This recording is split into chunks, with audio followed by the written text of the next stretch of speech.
It was early morning when Gabriel Dupont stood on the shores of the St. Lawrence River in Lévis, gazing across the vast water that separated him from Quebec City. The mist hung low, shrouding the distant city in a veil of mystery, and the air carried the distinct scent of autumn, crisp, damp, and full of promise. The rising sun cast a golden hue over the landscape, igniting the treetops with flames of amber and crimson. Fall had arrived in full force in the province of Quebec, a season of change, and with it came Gabriel's need for his own transformation. Gabriel had lived his entire life in Lévis, a quiet town that shared its history and pulse with the grand city across the river. His family had been rooted here for generations, their ancestors part of the settlers who tamed this rugged land. But Gabriel felt the pull of the unknown, a yearning to explore what lay beyond the familiar streets, the rolling hills, and the riverbanks he knew so well. There was something about St. George that had always drawn his curiosity, even though he had never been there. The town, nestled deep within the Beauce region, whispered to him from the south. Stories of its vibrant history, its rolling farmlands, and the rich veins of culture that ran through it intrigued him. Perhaps it was the connection to his father, who had passed through the town years ago on business, but had never spoken much of it. Gabriel had found his father's old journal, filled with entries about the landscape, the people, and a certain woman his father had met there, a woman Gabriel had never heard of before. It was the mention of her that sparked his journey. Who was she? Why had his father, a man of few words, written about her with such passion? Gabriel knew he needed to find out, to uncover the mysteries that St. George held. With his backpack slung over his shoulder, Gabriel began his journey. He had no car, choosing instead to walk the old roads, the ones less traveled by the modern world. It was a conscious choice. He wanted to feel the land beneath his feet, the rhythm of the earth guiding his steps. Walking allowed him to experience the gradual shift from one region to the next, to hear the songs of the forests and fields, and to smell the changing aromas as he moved south. His mother had worried, as mothers often do. "You could drive, you know. It would take less than 2 hours," she had said. But Gabriel had insisted. "It's not about the destination, Maman. It's about the journey." And so, he began that morning, with the sun at his back and the mountains to the south, their peaks only just visible through the haze of distance. Gabriel's path followed the winding Chaudière River, a tributary that snaked its way through the valleys and hills of the Beauce region. The river was old, much older than the settlements that clung to its banks, and it had seen countless travelers before him. The path beside it was worn from the tread of boots, paws, and hooves, a living testament to the centuries of human and animal movement that had shaped this land. As he walked, Gabriel marveled at the shifting landscape. The dense forests of maple, oak, and birch gradually gave way to open fields and small farms. The land here was fertile, a mix of rolling hills and flat plains that stretched for miles. He passed through small villages where life moved at a slower pace, the kind of places where everyone knew each other, and strangers were greeted with a nod and a smile. It was in one of these villages, Saint Lambert de Lauzon, where Gabriel had his first meaningful encounter. He stopped at a small cafe to rest, its windows glowing warmly in the cool air. Inside, the locals sat sipping coffee, their conversation a low hum of French and occasional laughter. Gabriel ordered a coffee and a fresh croissant, the buttery scent of it reminding him of mornings back home. An older man sitting at the counter struck up a conversation. "You're not from around here, are you?" he asked, his eyes crinkling with curiosity. Gabriel smiled. "No, just passing through. I'm on my way to St. George." The man nodded knowingly. "It's a good place, St. George. Quiet, but with a history that runs deep. Are you going for business or pleasure?" Gabriel hesitated. "A bit of both, I suppose. I'm looking for answers to some old family stories." The man's expression softened. "Ah, family. That always brings us back to places, doesn't it? You'll find what you're looking for, I'm sure. The Beauce has a way of revealing things to those who seek them." The conversation lingered in Gabriel's mind as he left the cafe and continued along the river. He had never thought of himself as someone searching for anything more than a change of scenery, But perhaps this journey was about more than just curiosity. There was something intangible pulling him forward, a sense of fate or destiny that he couldn't quite put into words. As Gabriel ventured deeper into the Beauce, the landscape became more rugged. The hills rose higher, their slopes covered in a thick carpet of pine and fir. The air grew cooler as he ascended, and the smell of wood smoke from distant chimneys carried on the wind. On the fourth day of his journey, he reached the small town of Ste. Marie. The town was nestled in a valley, its streets lined with historic buildings that spoke of a time when the region was a center of commerce and trade. Gabriel had read about the town's history, how it had once been a vital stop along the Chaudière River for fur traders and merchants traveling between Quebec City and the American border. He spent the night in a small inn, the kind of place where the walls were adorned with old photographs and the floors creaked with age. As he sat by the fire that evening, sipping a glass of red wine, Gabriel found himself thinking more and more about his father's journal. There were passages that seemed cryptic, as if his father had been hiding something. The woman he had mentioned, her name was Marie-Louise, seemed to play a central role, yet there were no details about how they had met or why she had been so important to him. The next morning, Gabriel decided to explore the town before continuing his journey. He visited the local museum, a small but well-kept building that chronicled the history of the region. As he wandered through the exhibits, he came across a section dedicated to the families of the Beauce. There, among the old photographs and letters, he saw a name that caught his eye, Marie-Louise Tremblay. Could it be the same woman? The name was common enough in Quebec, but something about it felt significant. Gabriel jotted down the details and promised himself that he would investigate further once he reached Saint Georges. Leaving Ste. Marie behind, Gabriel pressed on toward the south, the road becoming steeper and more winding as he entered the foothills of the Appalachian Mountains. The air here was fresher, the skies clearer, and the forests denser. He felt a sense of isolation, as if he were stepping back in time to a place untouched by modernity. For 2 days, Gabriel hiked through the wilderness, following the river's course as it meandered through narrow valleys and over rocky cliffs. He camped beneath the stars, the sounds of the forest, owls, rustling leaves, and the distant call of a wolf, his only companions. It was during this stretch of his journey that Gabriel began to feel the weight of his solitude. There was a beauty in the isolation, but it also gave him time to reflect on his life, his choices, and the path he was on. He wondered if his father had ever felt this way, walking these same roads so many years ago.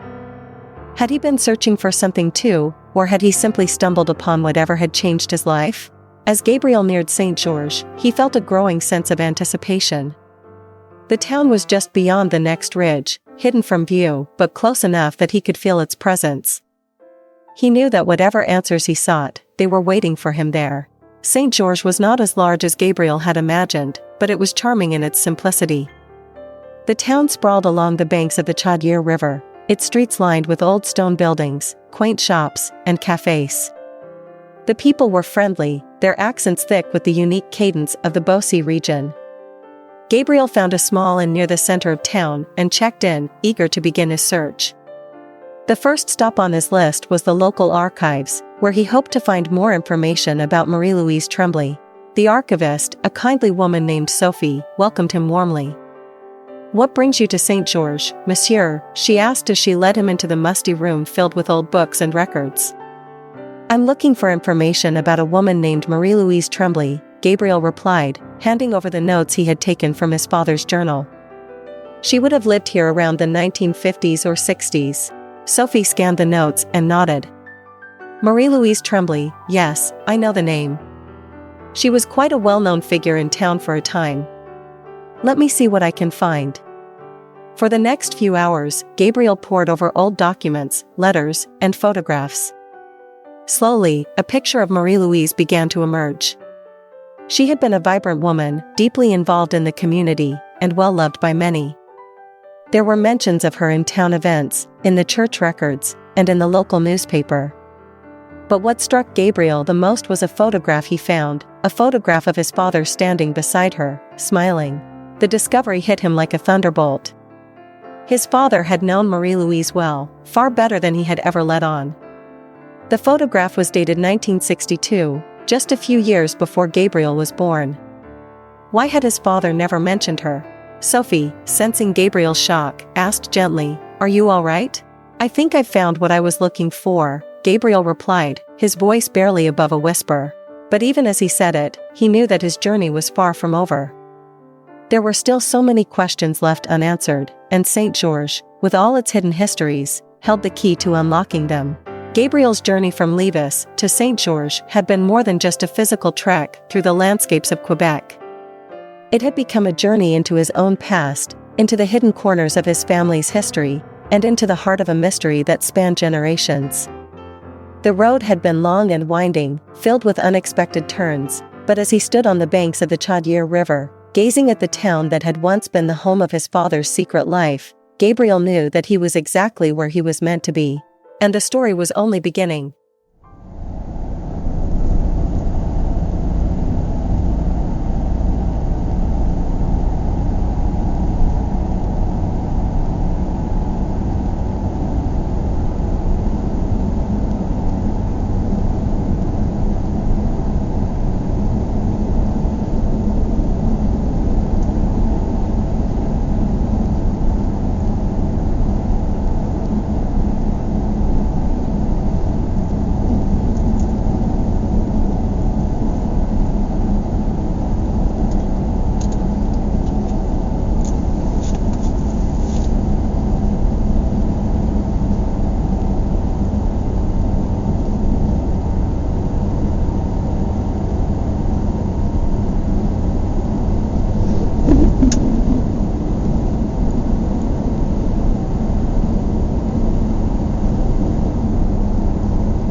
Gabriel Dupont stood on the banks of the Chaudière River, the photograph of his father and Marie-Louise Tremblay still fresh in his mind.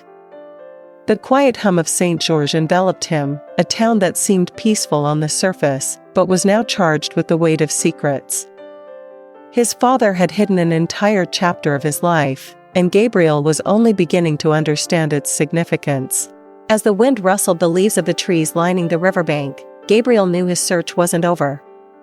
Saint-Georges, with its deep history and intertwined lives, had more stories to tell, more answers to give. The connection between his father and Marie-Louise was undeniable, but it felt incomplete. There were still too many gaps, too many unanswered questions. And Gabriel was determined to uncover them.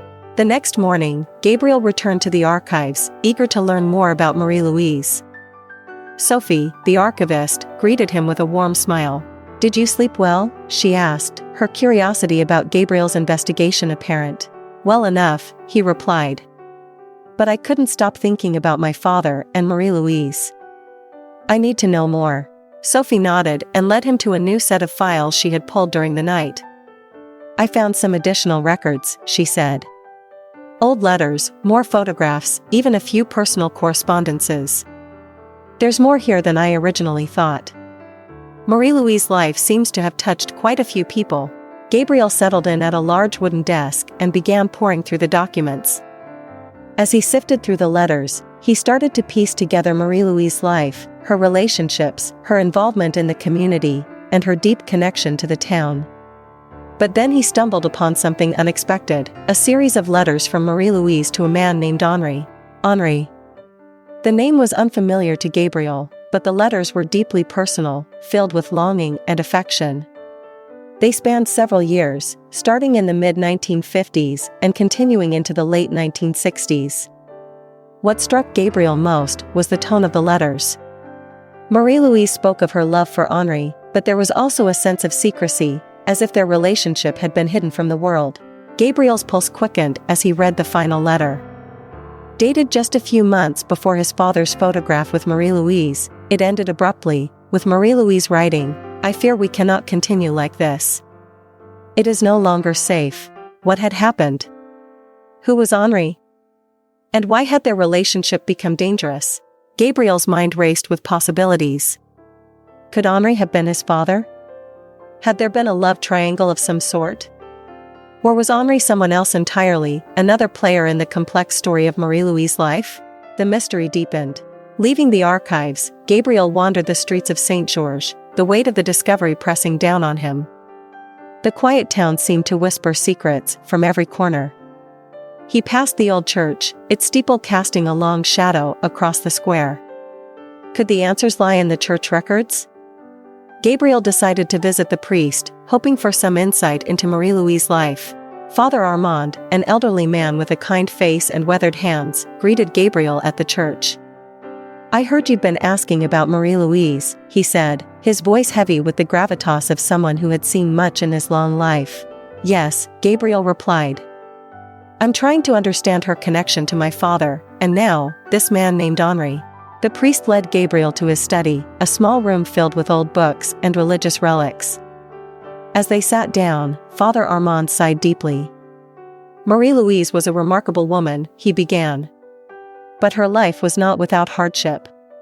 She was in love with a man, a local businessman named Henri Lambert. Their relationship was complicated." Gabriel leaned forward, his heart pounding. "Complicated how?" "They were involved for many years," the priest continued. "But Henri was married. Their relationship was kept secret, though people suspected. It was a small town, after all. Henri's wife was a formidable woman, powerful and respected in the community. When she discovered the affair, things became dangerous for Marie-Louise." The priest's words echoed the sentiment of the final letter Gabriel had read. It was no longer safe. Henri loved Marie-Louise, but he was tied to his wife and his business, Father Armand said. Eventually, he left Saint-Georges, and Marie-Louise was left behind. She never fully recovered from it. Gabriel felt a lump in his throat. But my father? How does he fit into all this? Father Armand looked at him thoughtfully. Your father arrived in St. George not long after Henri left. Marie-Louise was heartbroken, vulnerable. Your father was kind to her. They spent time together, and for a brief moment, I think she found some comfort in his company.